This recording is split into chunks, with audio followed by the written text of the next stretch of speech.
Feliz sábado. Mais um feliz sábado de distanciamento, mas de aconchego. E eu estou muito feliz porque hoje eu estou com pessoas muito amadas comigo aqui. Renatinho, você é filho dessa casa, seja muito bem-vindo. A Maiane, o Christian e o Luan já são nossos velhos conhecidos, mas que bom te ter aqui. Você agora está onde, Renatinho? Maringá, norte do Paraná. Norte do Paraná. Professor, né? Professor de língua inglesa e literatura de língua inglesa. Tomara que os alunos dele se cobrem, né? Todo o trabalho que ele deu para a gente, tomara que eles deem para você agora, jamais. né, Renatinho? Eu queria meditar com você hoje, no início dessa manhã de sábado, no Salmo 91, verso 11. Diz assim: Deus mandará que os anjos dele cuidem de você para protegê-lo aonde quer que você for. Na última terça-feira, eu precisei ir até a igrejinha no final do expediente. Já era noite. Eu peguei meu carro e fui em direção à igrejinha resolver uma situação. E quando cheguei ali perto do posto Alice Blau, ali do restaurante Pouso Novo, meu telefone tocou. Eu vi que era uma ligação de vídeo do meu filho. Vocês que são mães, que estão aí do outro lado, sabem que quando o filho liga fora do horário que é comum ligar, meu filho geralmente liga mais tarde, porque sabe que é a hora que eu estarei em casa. Parei o carro, entrei ali no restaurante Pouso Novo, estacionei o carro, atendi o telefone e pensei, alguma coisa aconteceu.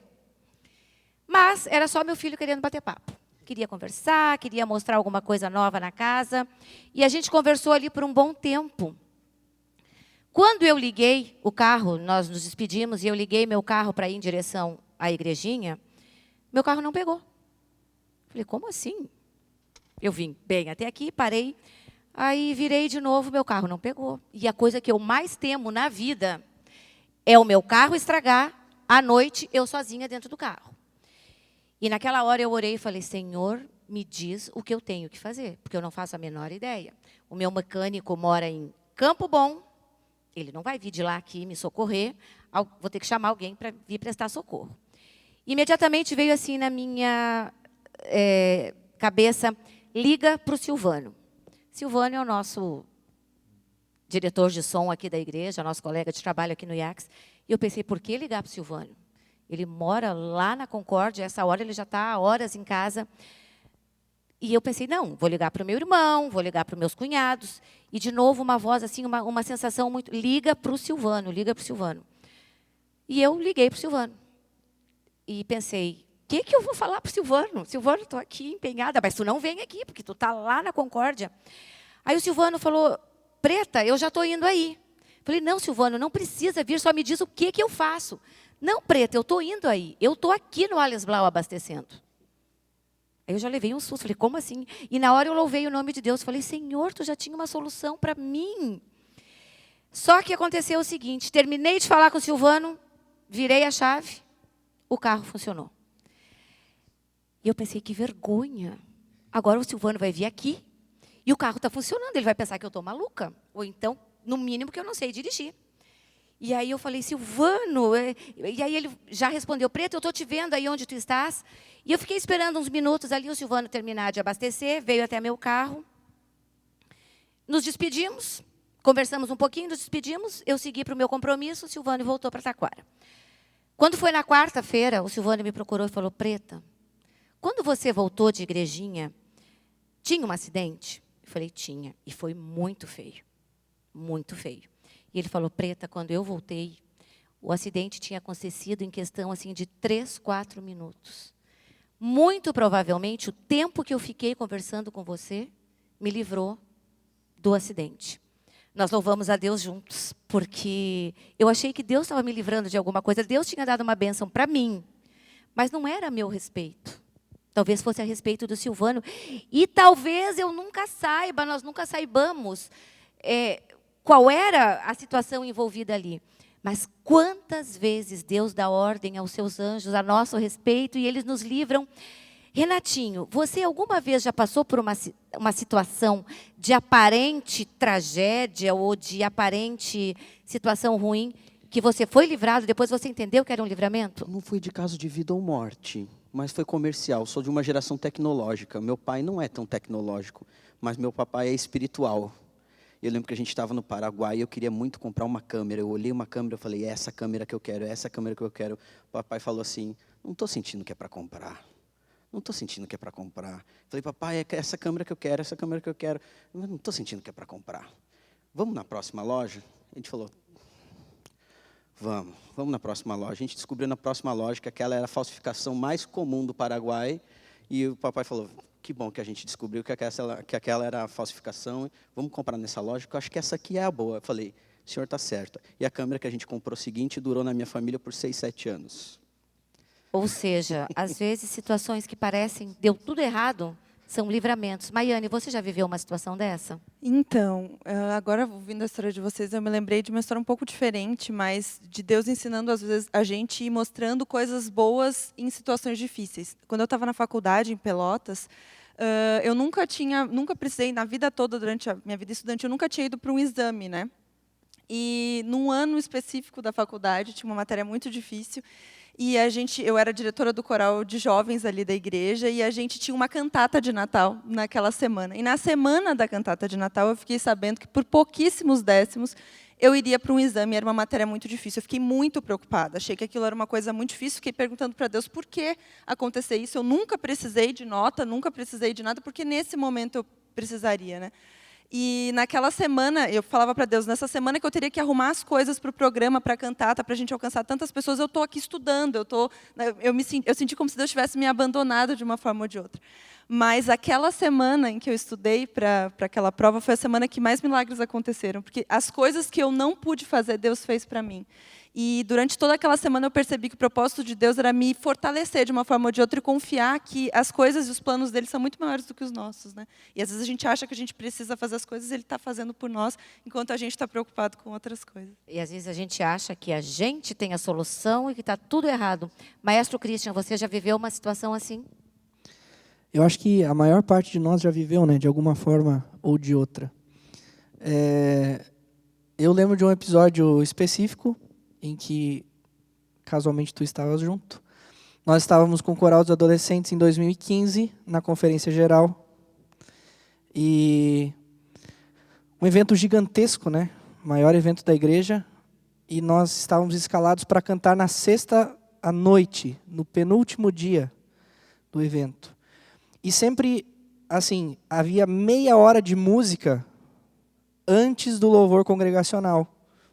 E nós fomos dirigidos a um local no fundo do palco, e nós entendíamos que nós iríamos cantar nessa meia hora, né? E muita gente veio, cantou, e nós não éramos chamados, a gente não sabia, estava no escuro. Nós pensamos, nossa, não vamos cantar, deu errado, né? Claro, sempre confiando em Deus. Mas até que chegou uma moça e falou com o maestro Gerson, e no fim nós estaríamos cantando ao final do programa, né? No horário mais nobre. Então, assim, a gente acha que Deus tem pouco reservado, né? Ou nada. E Deus muitas vezes tem muito mais do que a gente imagina reservado para a gente. Eu ainda me emociono com essa história, porque foi muito forte. Efésios 3:20. Exatamente. Maestro Luan, e você, passou por alguma situação parecida com isso? A minha situação ela foi justamente para ir quando eu fui para o NASP. Na verdade, aconteceu de eu tentar ir para lá 3 anos consecutivos. E sempre tentando, e o terceiro ano eu falei assim, Deus, se não é para ir, vai dar tudo errado, não vou de novo. Já tenho 2 experiências ruins. E eu fui. E aconteceram, assim, coisas, provações tremendas, situações que eu... Para vocês terem uma noção, eu fui para lá sem saber como eu ia pagar. Eu demorei um semestre, eu tinha dinheiro para pagar o primeiro semestre e os outros 3 anos e meio. Foi Deus provendo a situação, o pagamento. E eu tenho certeza que o final do curso e concluir o curso e estar aqui é o propósito dele. Talvez se acontecesse de eu entrar no tempo hábil, logo ao final do ensino médio, eu não estaria aqui hoje. Então, grato a Deus por isso. Nós também somos gratos a Deus por tantas coisas. Esse é o Deus a quem nós servimos, esse é o Deus em quem nós cremos. Elmer, esse é o Deus que nós temos a maior alegria de, nesse momento, louvar o nome. Bom dia a vocês. Bom dia a você que está em casa. Bom dia ao papai, à mamãe, às crianças. Bom dia a todos vocês e muito mais do que um bom dia. Um feliz sábado para todos vocês. As histórias que nós ouvimos aqui são histórias da providência de Deus para a vida dos seus filhos. Com certeza, a maior providência e a maior demonstração de providência que Deus outorgou aos seres humanos foi providenciar que o seu filho, o seu único filho, viesse a esse mundo pagar um preço pelo meu pecado e pelo seu pecado. E eu quero convidar você agora a pensar, a refletir nesse amor grandioso do Senhor. Nós vamos cantar um hino que fala assim: sim, eu amo a mensagem da cruz. E eu pergunto a você, você ama mesmo a mensagem da cruz? Se você ama a mensagem da cruz, pense comigo. Eu preciso pensar assim também. Eu preciso propagar ao mundo e às pessoas que estão ao meu redor essa mensagem maravilhosa. Eu convido você e sua família agora a louvarmos um hino conhecido com uma roupagem diferente, muito bonito, e vamos cantar juntos agora. Eu amo a mensagem da cruz.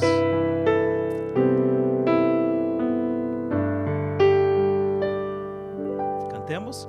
Rude cruz se erigiu, dela o dia fugiu, em sinal de vergonha e de dor. Diga assim: mas eu amo esta cruz, sobre a qual meu Jesus deu a vida por mim.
Vamos orar. Senhor, muito obrigada por essa esperança. Muito obrigada pela oportunidade que temos de te adorar. Muito obrigada, Senhor, por tudo que tu tens feito por nós. Portanto, nós te convidamos para estar conosco durante esse culto de adoração. Que tu sejas o nosso convidado principal e que os teus anjos estejam conosco. Nós te convidamos e agradecemos em nome de Jesus. Amém. Renatinho, no começo desse culto de hoje, eu li um texto do Salmo 91. Eu acho que esse é um dos salmos que é muito, muito musicado por diversas pessoas ao redor do mundo, porque é o salmo que representa muito bem o livramento, o cuidado, o socorro de Deus nos nossos momentos de angústia. Eu queria te convidar agora para que você mostrasse uma dessas versões musicadas, cantadas do Salmo 91.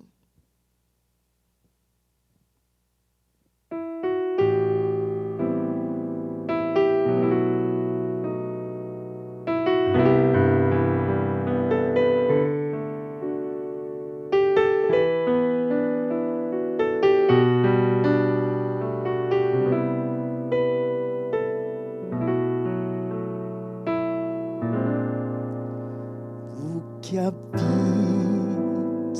no abrigo de Deus morará sob sombras de amor. Sobre ele não virá nenhum mal. Sob suas asas, feliz viverá. Oh, eu quero habitar no abrigo de Deus. Só ali acharei paz e profundo amor. Meu desejo é com Ele comunhão, desfrutar e para sempre o seu nome louvar.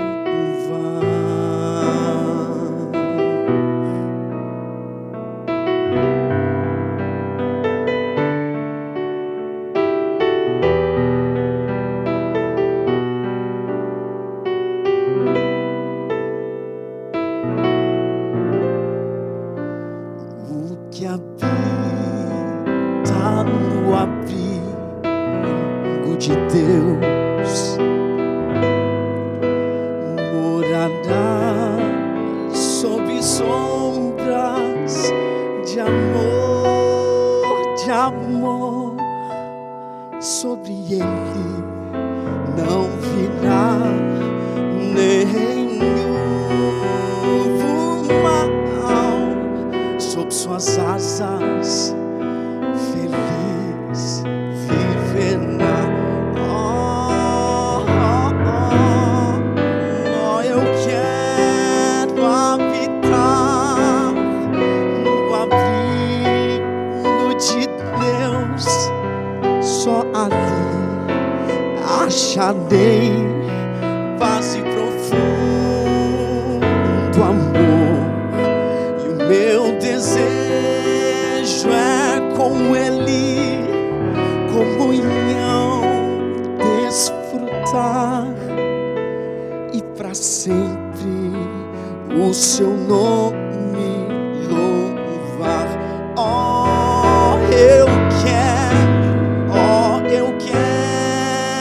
habitar no abrigo de Deus. Só ali acharei paz e profundo amor. E o meu desejo é com Ele comunhão, desfrutar e para sempre o seu nome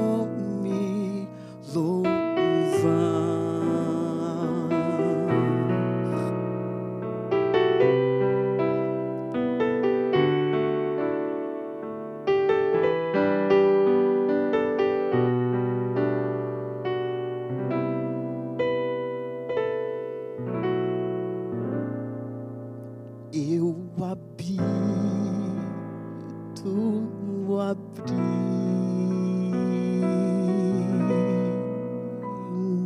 de Deus.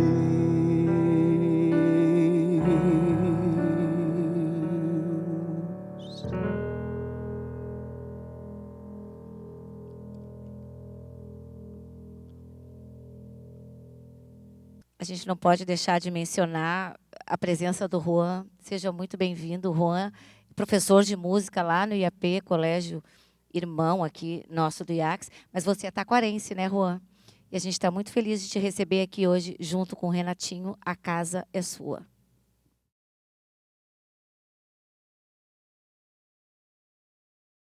Então, estamos chegando ao final do nosso ciclo de estudos sobre como interpretar as Escrituras. E hoje estou muito bem acompanhada. Tanto estou bem acompanhada, que é um casal que já esteve aqui com a gente e voltou. Porque essa pergunta não está aqui, mas eu vou fazer para vocês. É, talvez, a mais difícil lição desse ciclo de estudos até agora. Vocês concordam com isso? Na minha opinião, a mais difícil. A mais difícil, né? Então, a gente precisava ter umas pessoas aqui que gostassem muito desse assunto, que pesquisassem muito. Nós temos estudado sobre como interpretar as Escrituras. No último sábado, nós falamos sobre história. A Bíblia é um compêndio histórico. E eu gosto de citar que tem um fato que dividiu a história da humanidade ao meio, antes e depois. Mas esse final de semana nós estamos estudando, recapitulando profecias. Aproximadamente 30% da Bíblia é conteúdo profético. Estudarmos, compreendermos o conteúdo profético faz com que nós entendamos quem nós somos e para que nós estamos aqui, a nossa missão. Vocês concordam com isso? Então, gente, vamos ver como nós podemos interpretar as profecias de modo que isso se torne claro para nós que estamos aqui e para você que está ali do outro lado. Josué, metodologia. A gente tem visto nesses sábados que interpretar a Bíblia, estudar a Bíblia exige método. Quais são os métodos que são utilizados para interpretar as profecias? Existe algum método adotado pela própria Bíblia para compreender estas profecias?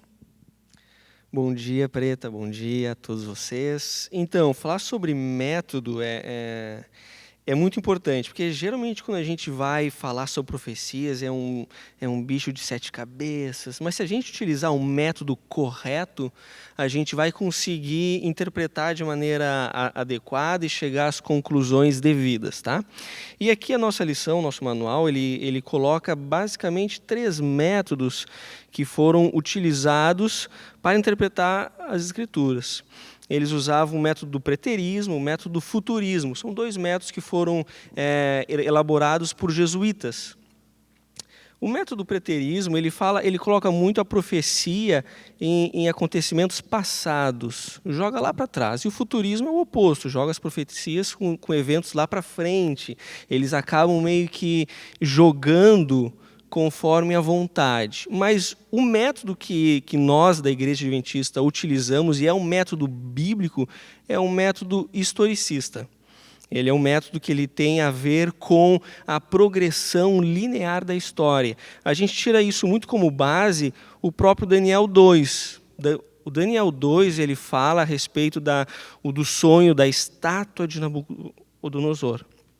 E na própria estátua, a gente vê que os eventos, os reinos, como Daniel coloca, eles são de modo linear progressivo, como um corpo. Eu não posso tirar a cabeça fora do peito, do quadril. Então, isso a gente consegue tirar de modo implícito que o método histórico, historicista, que a própria Bíblia, que o próprio apóstolo João e o profeta Daniel utilizavam para interpretar as Escrituras, eram deste método. Ele é muito claro, aqui a nossa lição coloca em Daniel 2, 27, até vou pegar aqui para a gente ler, para ficar muito claro, porque isso é o ponto principal.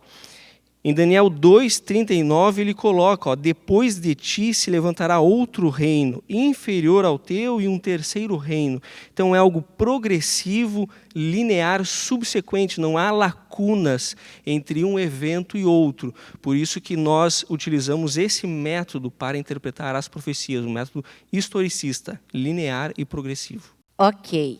Maiane, o princípio dia, ano, é uma das chaves interpretativas do historicismo. O que é esse princípio dia, ano, e quais os elementos que o apoiam? Ao longo dos séculos, muitos estudiosos têm aplicado esse princípio às profecias de tempo de Daniel e de Apocalipse. Eles retiraram esse princípio de vários textos fundamentais da própria Bíblia. Um exemplo desses textos está em Números 14:34, que fala ali exatamente 40 dias, cada dia representando um ano. Esse texto, o contexto deste texto é o povo de Israel estava no deserto e eles, Deus já havia encaminhado os espias, Josué, Caleb, enfim, eles tinham ido ver a terra prometida e o povo continuou ali com dificuldade de entender o plano de Deus para eles. E Deus falou assim, então tá bom, vocês não estão entendendo? Eles ficaram 40 dias lá olhando a terra prometida, agora vocês vão ficar 40 anos, um dia, cada dia representa um ano. Ezequiel 4:6 também fala a respeito de um dia te dei para cada ano. Então a própria Bíblia estabelece e explica o que é o princípio dia-ano. Mas é interessante porque existem alguns outros elementos que apoiam, quando a gente vai olhar para Daniel e para Apocalipse, 3 outros elementos apoiam a ideia de que esse princípio é aplicável a Daniel e Apocalipse. O primeiro que eu diria é o uso de símbolos. É muito interessante a gente perceber que as profecias de Daniel e de Apocalipse utilizam símbolos o tempo todo. Os reinos, são animais, são chifres, e no meio de toda essa simbologia, é difícil a gente acreditar que tudo é símbolo e apenas as expressões de tempo seriam literais. Então, essa é a primeira questão que a gente precisa apontar. O segundo são os longos períodos de tempo expressos nas profecias.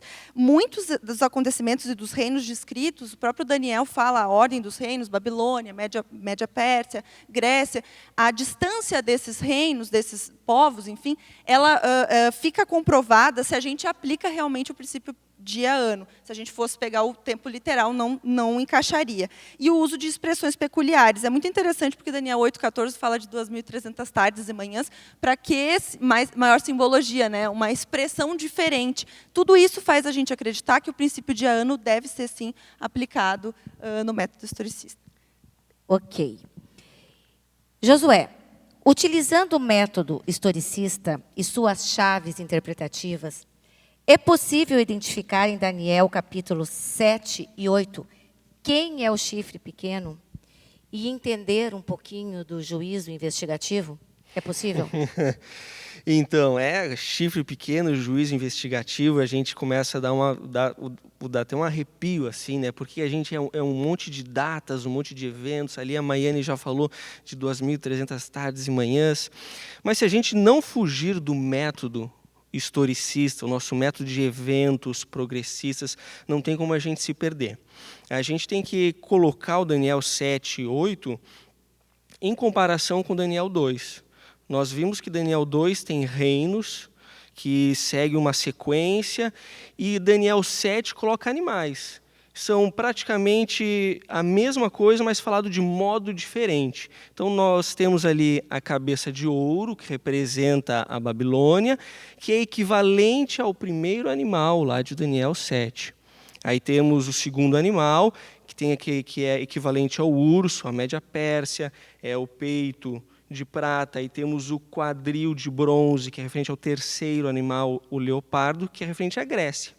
E pela história, nós chegamos à conclusão de que o próximo reino é Roma. Então, as pernas de ferro e o quarto animal seria Roma, por eventos históricos, como a gente viu que é progressivo, linear, e um subsequente ao outro, vem Roma. Só que Daniel, lá no capítulo 7, ele faz uma espécie de um zoom sobre esse reinado. Ele chega lá e fala que o quarto animal tem 10 chifres. E desses 10 chifres vai surgir um chifre pequeno que vai prosferir, que vai falar blasfêmias contra o Altíssimo, vai perseguir os santos, e é um chifre, é um poder que vem de Roma. Então, de acordo com essas características, nós chegamos à conclusão que o chifre pequeno seria Roma papal. Não tem como a gente fugir dessas características. O que encaixa perfeitamente não pode ser outro reino, porque tem que vir de Roma. E a gente sabe, pelo contexto histórico, que a Roma papal, que a supremacia papal perseguiu os santos do Altíssimo e proferiu blasfêmias e mudou tempos e lei. E, em cima disso, a gente sabe também, por período histórico, que essa supremacia papal ela vai até 1798, que é quando eles prendem lá o Papa Pio VI. E essa data ela é muito importante a gente ter em mente, porque depois dessa data vem o período do juízo. Mas a gente pode achar, mas como é que ele sabe que vem esse período do juízo? Aí é o link que a gente faz com a 2.300 tardes e manhãs. Porque quando a gente fala em juízo, não tem como a gente fugir da purificação do santuário, que está lá em Daniel 8,14, até 2.300 tardes e manhãs, e haverá purificação do santuário. Beleza, temos uma data, 2.300 tardes e manhãs. Mas quando que começou, para eu saber quando que terminou, quando foi o juízo, quando é o juízo, né? Em próprio Daniel, um pouco mais para frente, ele vai descrever o pontapé inicial deste período, que é junto com as 70 semanas. Lá em Daniel 9, ele coloca que quando foi dada a ordem para reconstruir o Jerusalém, quando foi dada a ordem para eles voltarem, é o período das 70 semanas, é o início das 70 semanas, que é o início das 2.300 tardes e manhãs. Somando esse período, que é em 457, se não estou com a memória perdida, não, aqui a minha lição não me deixa mentir, 457 a.C., somando 2.300 tardes da manhã, 2.300 anos, chegamos em 1844, que é a tal famosa data que todo mundo conhece, que quando Jesus passou para o lugar santíssimo e começou a interceder, seria também o juízo pré-advento, que é quando Jesus entrou para o lugar santíssimo, começou a interceder por nós. Então, se a gente não fugir do método, esse quebra-cabeça vai sendo montado e a gente vai conseguindo desvendar e ver que Jesus, que Deus conduziu toda a profecia, toda a história de uma forma muito bela e a gente consegue não ter dúvida nenhuma dos eventos. Não é fácil. É bem, como você disse, é um quebra-cabeça. Mas é fundamental para nós entendermos realmente quem somos e por que estamos aqui e o que vem a seguir. Maiane, a lição cita um outro termo que não é muito do nosso cotidiano, e eu queria que você explicasse um pouquinho para a gente o que significa tipologia no contexto bíblico-profético. A tipologia no contexto bíblico-profético, na verdade, se concentra, ela parte de eventos ou instituições reais do Antigo Testamento que a gente pode ver que apontam para uma realidade futura. É bem interessante a gente pensar que um tipo nas Escrituras é uma pessoa ou uma coisa do Antigo Testamento que pronuncia uma pessoa ou uma coisa no Novo Testamento. Vou dar um exemplo, né? O cordeiro, por exemplo. No Antigo Testamento, o cordeirinho que era morto, enfim, para pagar pelos pecados das pessoas, né? O cordeiro era o tipo e o antítipo, ou seja, pronunciava Jesus, que é aquele que veio para morrer e pagar pelos nossos pecados. Um outro exemplo muito também que a gente fala muito é Adão.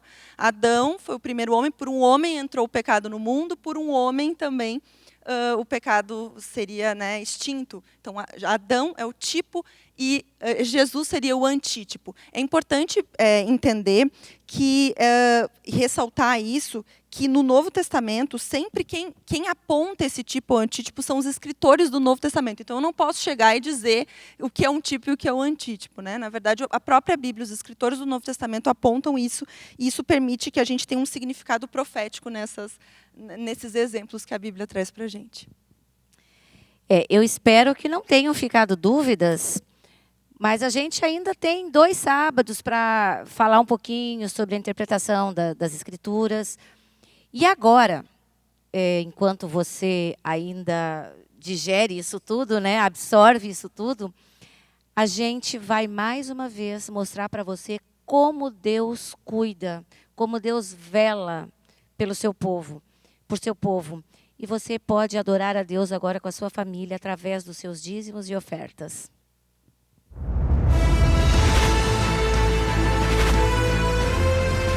Provai e vede. História de hoje: resposta no lixo.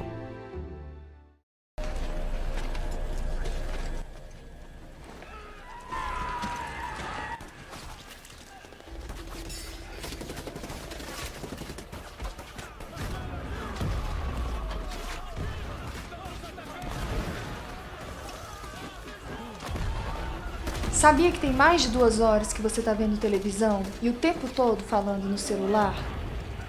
Eu tô aqui dando um jeito na casa, os nossos filhos estão lá no quarto brincando sozinhos. Você não pode brincar um pouco com eles? Você passa a semana inteira no trabalho, chega à noite, os meninos já estão dormindo. Quando é domingo, que você tem mais tempo, que você pode ficar com eles, você não sai do celular e assiste filme o dia inteiro. É como se eu e as crianças, nós não existíssemos na sua vida. Eu sei que a gente está vivendo uma crise, mas você não precisa descontar isso nos nossos filhos. Eu não estou descontando nada em ninguém. Será que eu não posso ter um momento de paz nessa casa? Você não acha que tudo começou a piorar quando a gente deixou de ir para a igreja? Quando a gente deixou de ter a nossa comunhão diária com Deus? Sei que também tenho culpa nessa história. Nós não oramos mais nessa casa. Tem um tempão que a gente nem compra a lição da escola sabatina. É essa paz que você quer ter? Dá um tempo, vai. Não quero falar sobre isso agora. Posso terminar de ver meu filme?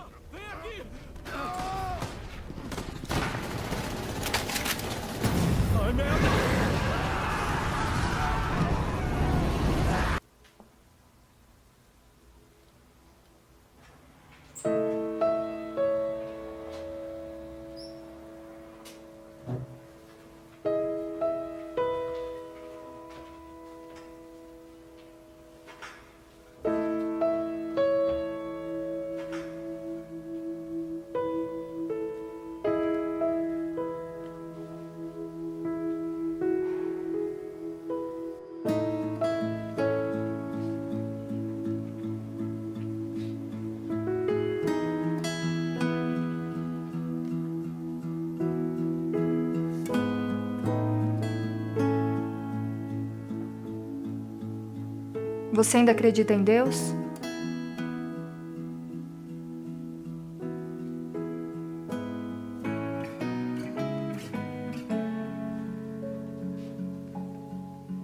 Você tem vontade de consertar tudo que está de ruim na nossa vida? Você não acha que precisamos de Deus mais do que nunca? Deus é um Deus de misericórdia. E Ele está estendendo a sua mão neste momento para nós dois. Onde estava isso? Eu fui jogar o lixo na lixeira e encontrei uma caixa cheia de livros no corredor. Uma lição da escola sabatina? De 2007? Dá uma olhada no tema do trimestre. Na bonança ou na tempestade? Adão e Eva, o ideal planejado. Você não acha que é um sinal de Deus pra gente? O Senhor nunca lançará fora um pecador verdadeiramente arrependido. Deus é amor. Para que exista amor, deve haver alguém para amar e alguém para ser amado. Para os que amam a Deus e o põem em primeiro lugar, todas as coisas cooperam para seu bem. O vínculo da família é o mais íntimo, mais terno e sagrado de todos na Terra. Que lindo testemunho, não é mesmo? Agora eu os convido para este momento especial de adoração, através dos dízimos e ofertas. Que Deus os abençoe. Que grandiosa oportunidade você e eu temos tido nesse período em que ficamos mais em casa. Ficamos mais distantes de muitos compromissos externos que durante a nossa vida toda nós acumulamos. E uma oportunidade muito grande para a gente dedicar um tempo a mais a sós com o Rei do Universo.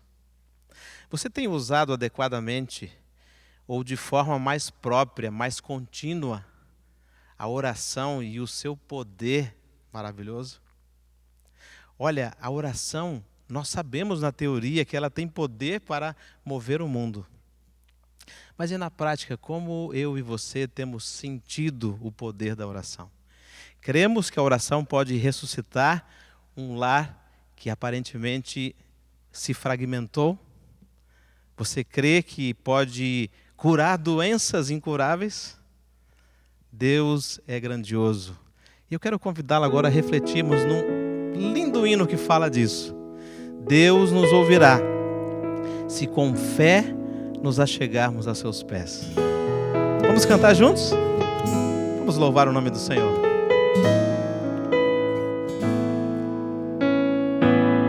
Na oração erguemos nossa voz ao céu,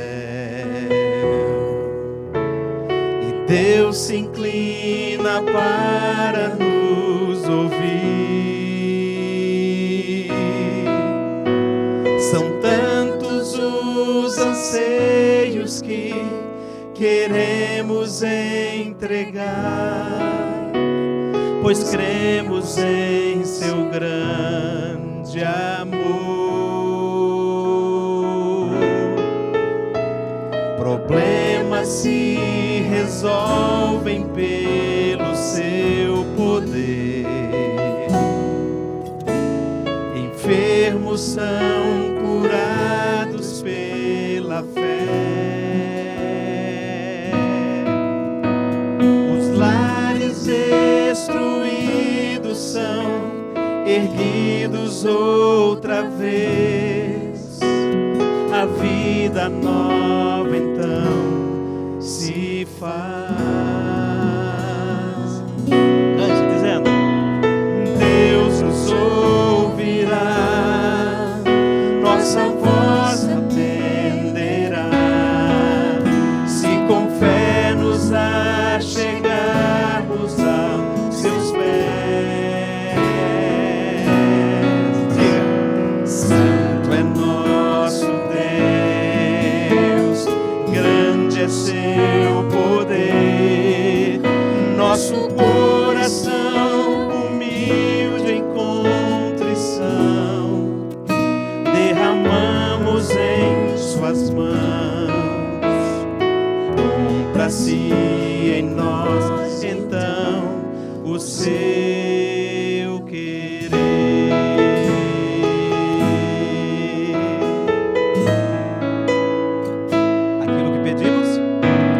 Aquilo que pedimos em favor de alguém. A oração intercessora tem poder. Deus sempre sabe como atender. Perante sua face, então, unidos como irmãos, clamamos com maior fervor. Você crê nesse poder? Cante.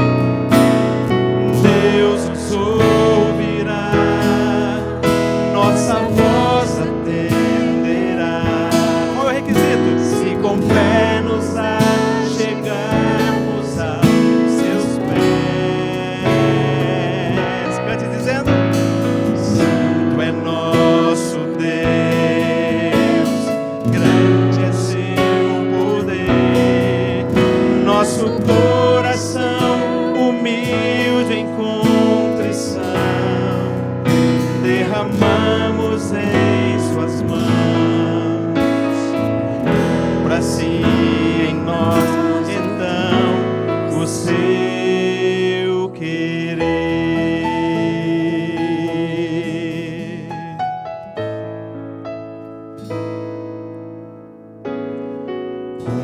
Faça-se em nós então o seu querer.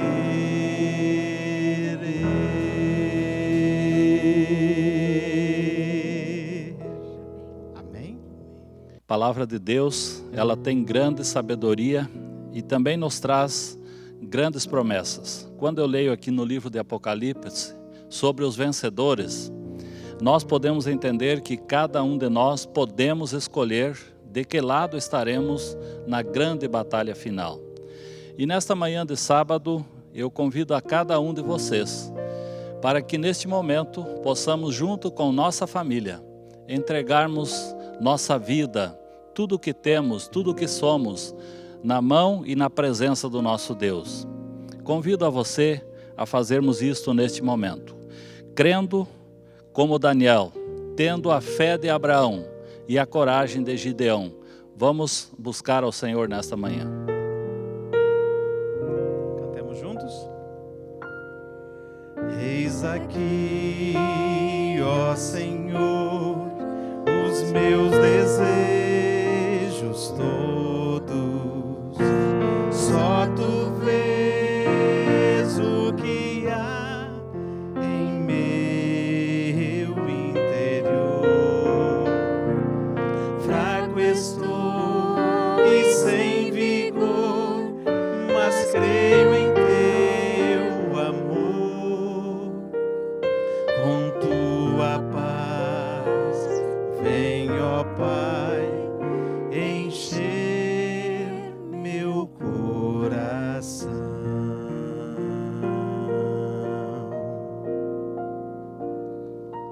Convido aqueles que puderem a colocarem-se de joelhos e vamos adorar a Deus através da oração.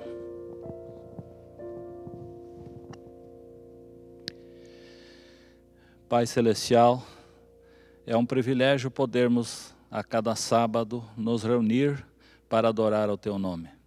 Te agradecemos pela oportunidade que nos ofereces e queremos, Senhor, neste momento colocar a cada família que está reunida para este culto de adoração na Tua santa presença.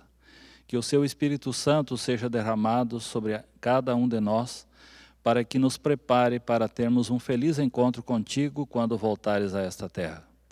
Sabemos das lutas e das dificuldades que cada um de nós enfrentamos, mas temos na Tua palavra a certeza de que podemos nos tornar vencedores através da graça e da misericórdia do nosso Senhor Jesus Cristo. Por isso, nesta manhã, queremos entregar totalmente nossa vida, dos nossos familiares, também da comunidade aqui onde nós nos reunimos, e aonde quer que um filho teu esteja conectado neste momento, que estejam recebendo as tuas bênçãos. Nos entregamos em tuas mãos, em nome de Jesus. Amém.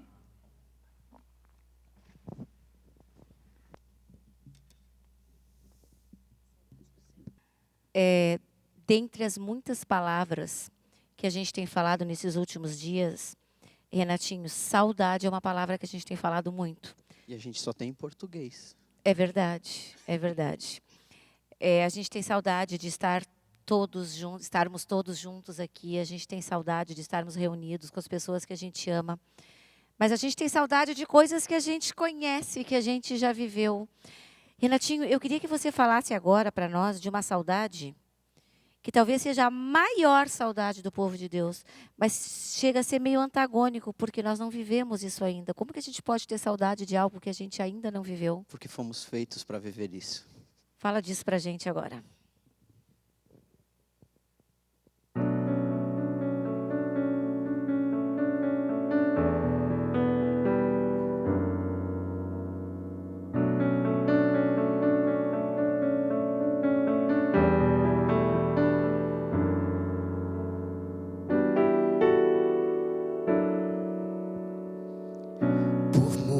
Às vezes procurei o favor merecer, construído meu caminho, próprios esforços fazer, nenhum degrau sequer subir.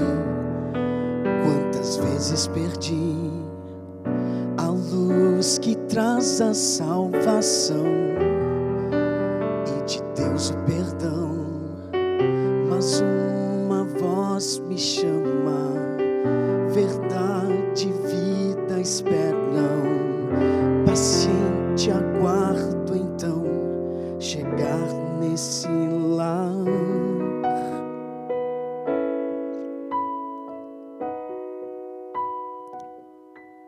Aceito a graça do Pai, eu quero abraçá-lo e andar nas ruas de ouro, nas ruas de ouro, e lá nunca mais eu vou chorar. No céu vou sorrir e vou cantar, ser puro de novo, puro de novo. Devo estar pronto, devo estar pronto.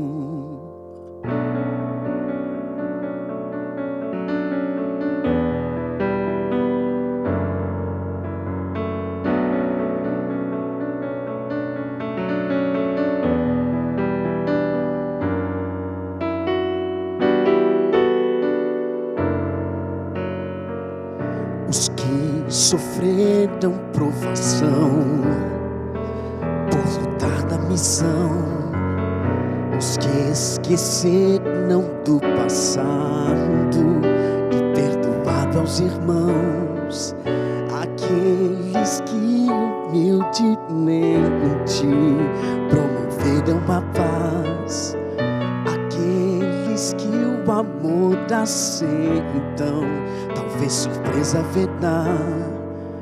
Há um convite feito a uma nova terra, a um lugar perfeito, Ele vem te buscar.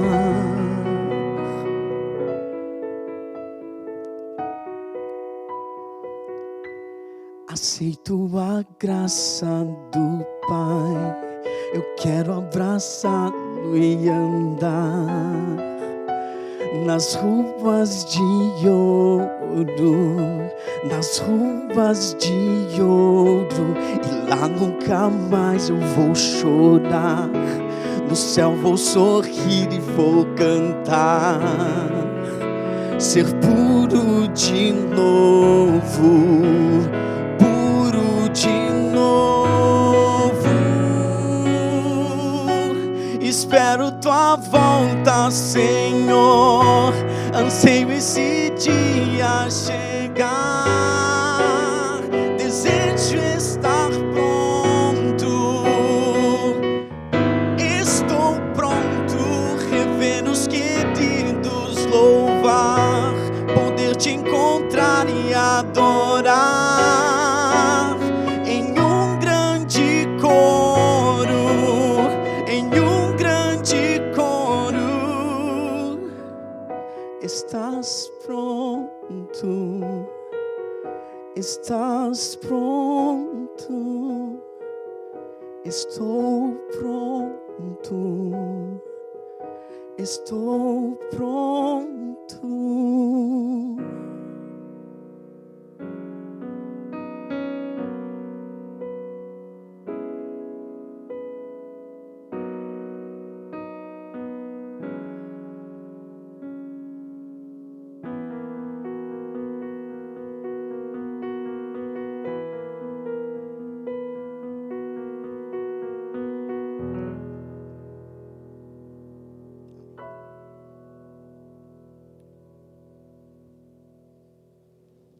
Feliz sábado!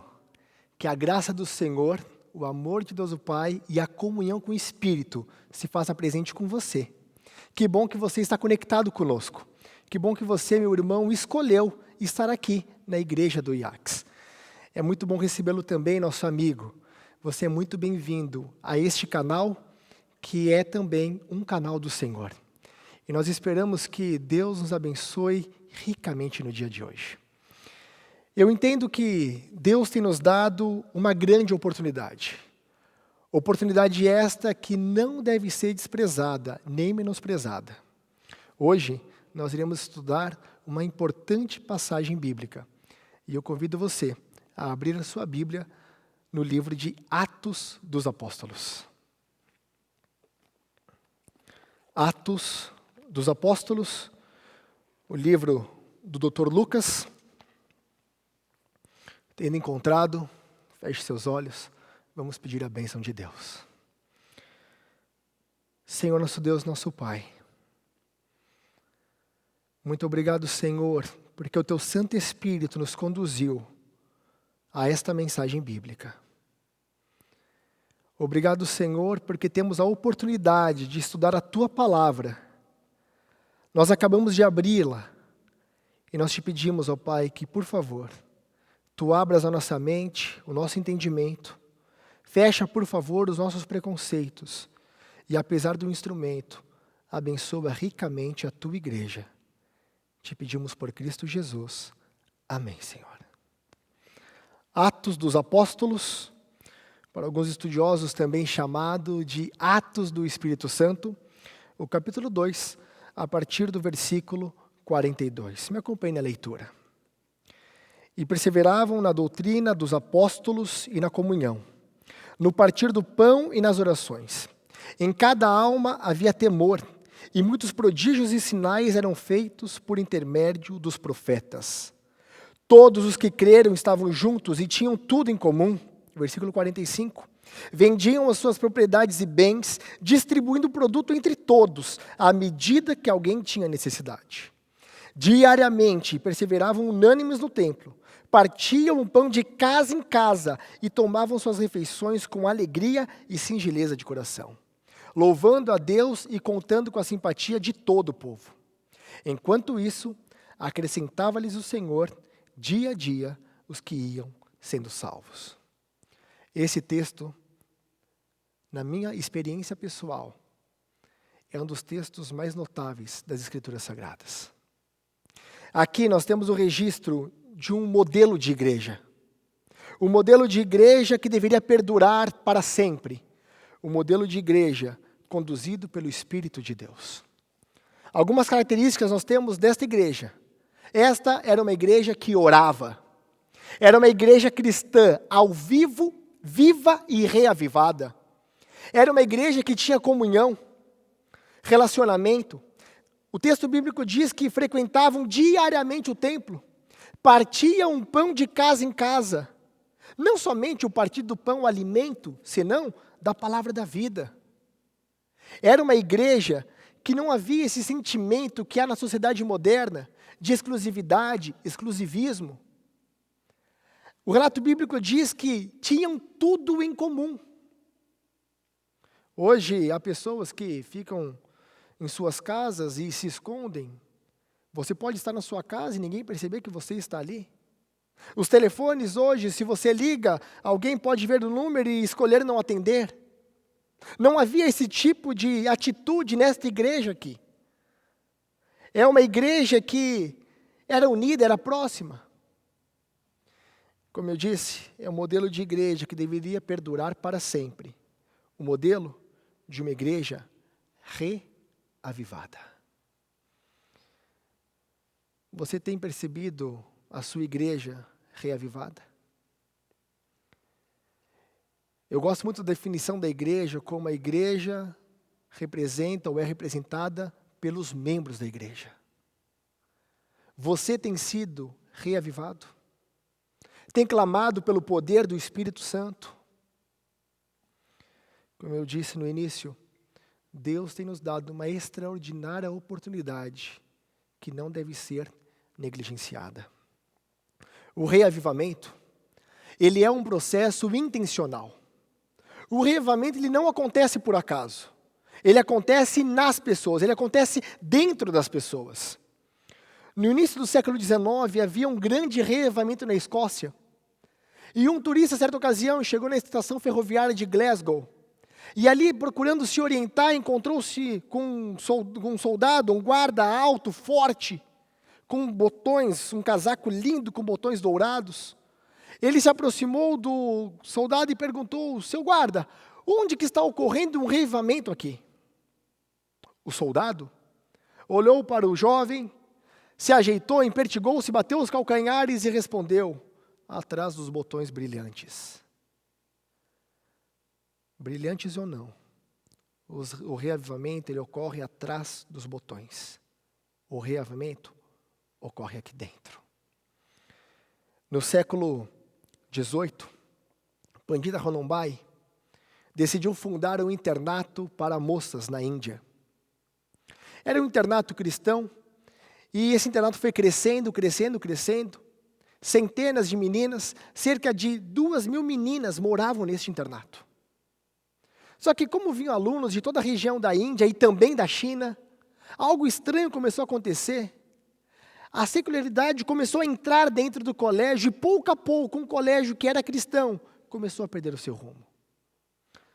Mas uma garota, uma aluna, teve uma ideia de começar a orar. Seguindo uma lista de oração, ela resolveu orar pelas suas colegas. Numa noite, o vigia ali do colégio, fazendo a sua ronda, contemplando uma das janelas do residencial, pela intensidade de luz que ele via, ele percebeu, ele identificou que ali estava ocorrendo um incêndio. O residencial estava pegando fogo. A luminosidade era muito grande, muito forte, e ele ficou preocupado, ele começou a gritar: fogo, fogo, o residencial está pegando fogo. As meninas começaram a acordar e saíam: onde está pegando fogo? Cadê o fogo? Todos desorientados: onde está pegando fogo? Ele entrou com um balde com água, outras pessoas o seguiram com baldes com água, e eles procuraram onde está pegando fogo. E quando eles chegaram no quarto, ele chutou a porta, arrombou a porta, e quando iam jogar água, eles olharam. Ali havia uma aluna seguindo uma lista. Na sua lista tinham 800 nomes. E ela estava orando por um a um, pedindo a bênção de Deus. A luz era uma luz espiritual. O fogo ali era outro. Naquela noite, este momento era cerca de 2 horas da manhã, ninguém mais dormiu. Todos passaram em vigília, e ali iniciou-se um grande reavivamento que se espalhou por toda a Índia.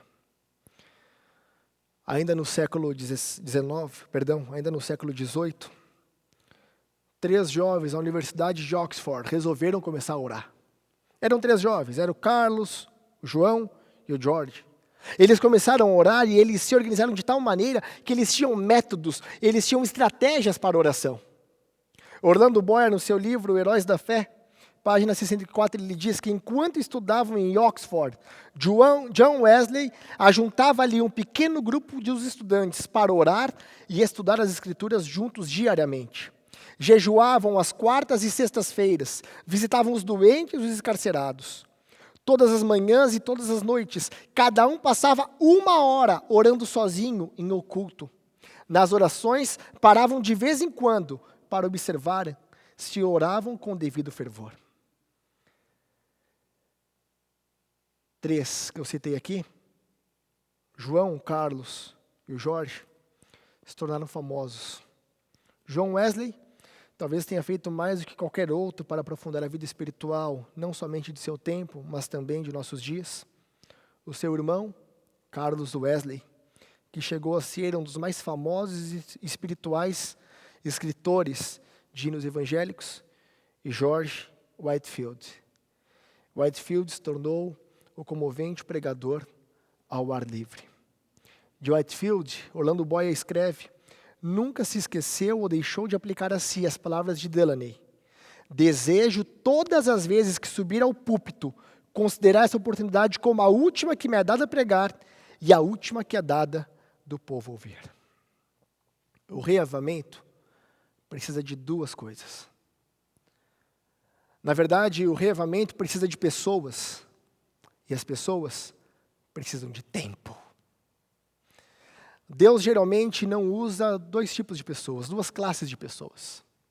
Geralmente Deus não usa as pessoas super ocupadas, aquelas que não têm tempo para nada, dificilmente Deus chama essas pessoas.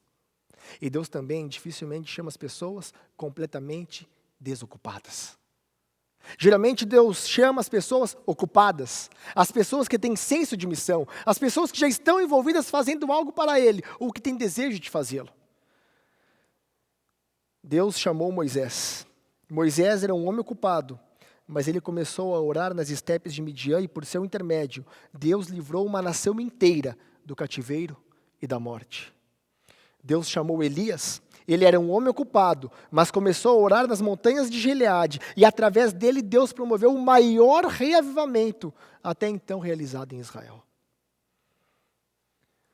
O reavivamento precisa de pessoas. Pessoas precisam de tempo. Recentemente, iniciei a ler um livro. O título do livro é Ocupado Demais para Deixar de Orar.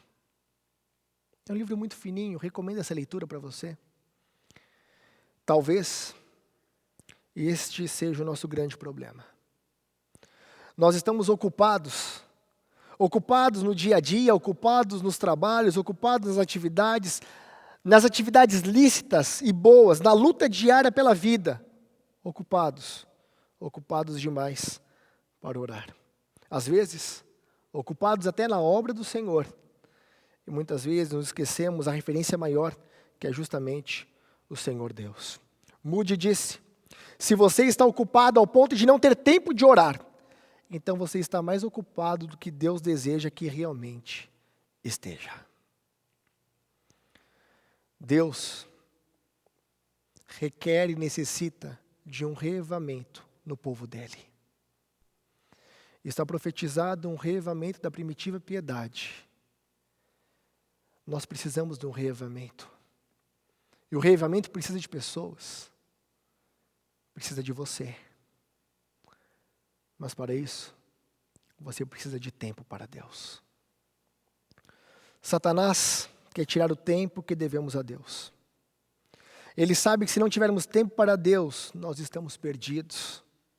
Deus nos criou e Deus criou o tempo.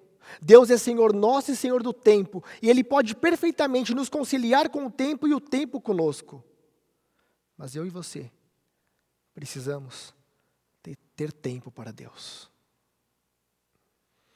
Eu gostaria de te perguntar, você tem tido tempo para Deus? Você tem realizado o culto com a sua família, com seus filhos? Eu não estou falando aqui meramente das orações de rotina. Senhor, obrigado pela refeição, obrigado pelo dia. Não. Eu estou falando de conversar com Deus. Você tem tido tempo para Deus?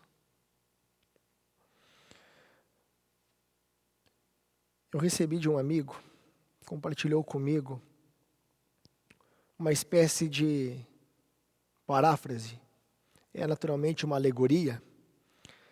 O título dela é A Sutil Tentação de Satanás. Eu falei paráfrase porque é quase que uma paráfrase do livro Vida e Ensinos, da irmã Ellen White. A primeira vez que eu li este material, eu fiquei bastante impactado. Pode ser que você também fique chocado com a leitura desse material. Mas eu gostaria de compartilhar com vocês. A Sutil Tentação de Satanás. Numa reunião, Satanás convocou uma convenção mundial de demônios. Em seu discurso de abertura, ele disse: não podemos impedir os cristãos de irem à igreja. Não podemos impedi-los de ler as suas Bíblias e reconhecerem a verdade. Nem mesmo podemos impedi-los de formar um relacionamento íntimo com seu Salvador. E uma vez que eles ganham essa conexão com Jesus, o nosso poder sobre eles está quebrado. Então, vamos deixá-los ir às suas igrejas, vamos deixá-los com os almoços e jantares que nelas organizam, mas vamos roubar-lhes o tempo que têm, de maneira que não sobre tempo algum para desenvolver um relacionamento com Jesus e com o Espírito Santo. O que eu quero que vocês façam é o seguinte, disse o inimigo: distraiam-os ao ponto de que não consigam aproximar-se de seu Salvador. Como vamos fazer isso? Gritaram seus demônios. mantenham-nos ocupados nas coisas não essenciais da vida. E inventem inumeráveis assuntos e situações que ocupem as suas mentes. Persuadam suas esposas a irem trabalhar longas horas e os maridos a trabalharem demasiadamente, a fim de que eles não tenham capacidade financeira. Criem situações que os impeçam de passar algum tempo com os filhos. À medida que suas famílias se forem fragmentando, muito em breve, seus lares já não oferecerão um lugar de paz para se refugiarem. Estimulem as suas mentes com notícias 24 horas por dia, com tanta intensidade que eles não possam mais escutar aquela voz suave e tranquila que orienta o seu espírito. Deles o coelho da Páscoa e muito chocolate, para que não falem sobre a ressurreição de Jesus e o seu poder sobre o pecado e a morte. Encham a vida de todos eles com tantas causas nobres e importantes que não tenham nenhum tempo para buscarem o poder de Jesus. Isso vai funcionar. Podem ir, isso vai funcionar. Os demônios partiram ansiosamente para cumprir as determinações do chefe, fazendo com que os cristãos em todo o mundo ficassem mais preocupados e mais apressados, indo daqui para ali e vice-versa, tendo pouco tempo para Deus e para a família, não tendo nenhum tempo para contar aos outros sobre o poder de Jesus para transformar vidas, nem para ir à igreja, nem para partir o pão de casa em casa, como fazia a Igreja Apostólica. O que nos rouba o tempo que é de Deus? Os problemas? As ocupações? O entretenimento? Nós não estamos apenas muito ocupados, mas nós também estamos muito entretidos com tantas situações, tantas coisas, inclusive coisas boas. Mas você não acha que Deus precisa de mais tempo com você? Você não acha que você precisa de mais tempo com Deus? A vida que você está levando é de fato uma vida que te levará para se encontrar com Cristo?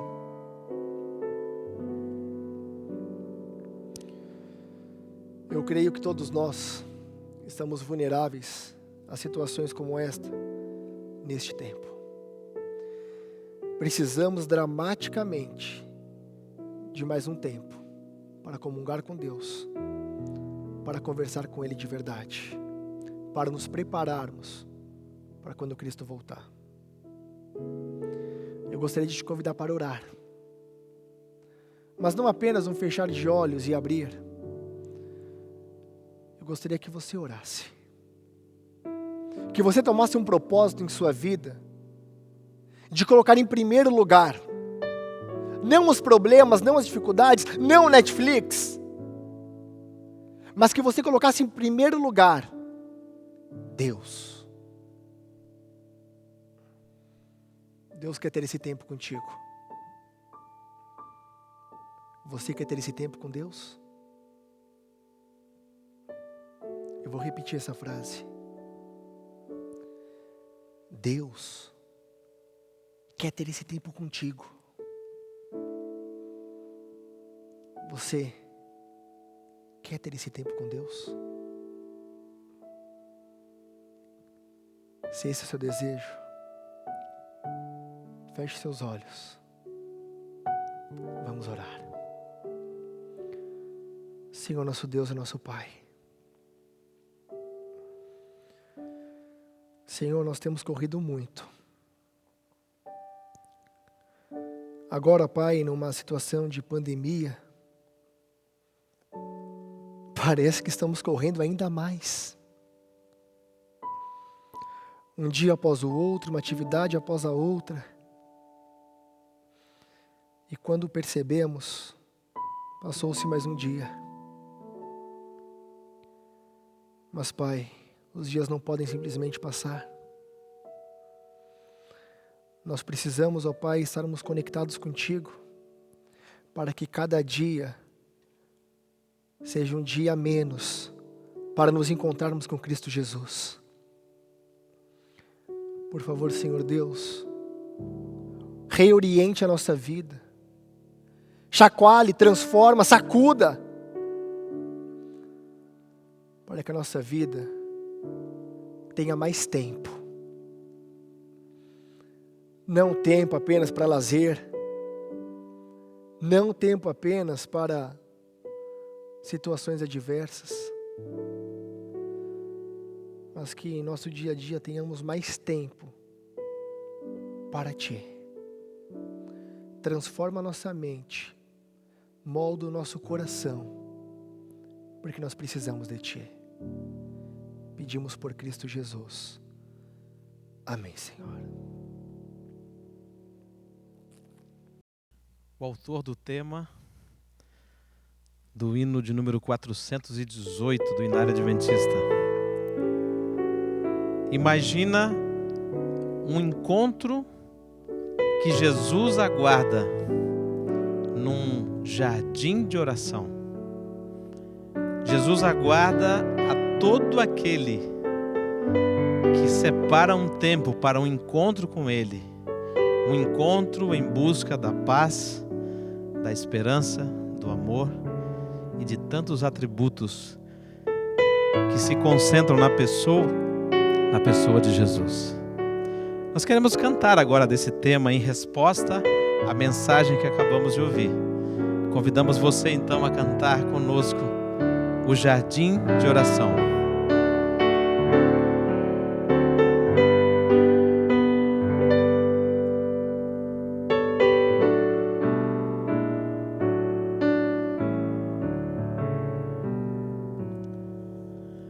Meu Jesus num jardim está esperando, num lugar de eternal perfeição. Ele é luz e sua glória cintila neste lindo jardim de oração. Oh, que lindo jardim, o jardim de oração. Oh, que lindo jardim de oração. Meu Jesus perto está, o portão abrirá deste lindo jardim de oração. Meu Jesus num jardim está esperando, onde vou suplicar-lhe perdão. Quero ouvi-lo falar de conforto neste lindo jardim de oração. Oh, que lindo jardim, o jardim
Vamos orar?